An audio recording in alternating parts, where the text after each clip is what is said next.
Je m'appelle Béatrice Lerèche, j'étais institutrice en fait.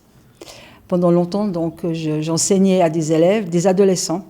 Et très souvent, pour essayer de faire passer la pilule de règles de grammaire difficiles, je racontais des histoires. Ou l'histoire, je racontais la petite histoire pour expliquer la grande histoire. Que, voilà, à force de raconter à mes élèves des histoires et pour agrémenter les cours, j'ai fait une formation de conteuse. Voilà. Et quand j'ai pris ma retraite à l'âge de 57 ans, là, j'ai fait plus que ça, raconter des histoires aux grands, aux petits et aux moyens. Donc c'est mon métier actuel, c'est mon deuxième métier, conteuse.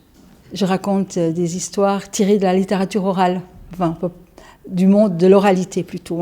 Donc ce sont des histoires qui nous viennent de très loin, qui ont été transmises de bouche à oreille, de père en fils, de grands-parents en enfants, etc.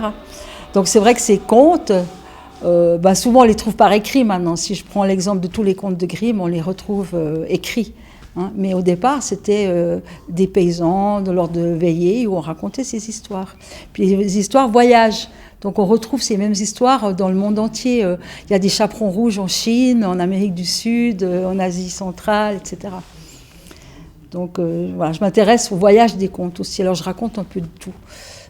Mais ma prédilection, c'est quand même pour les contes du Moyen-Orient et les contes du Grand Nord.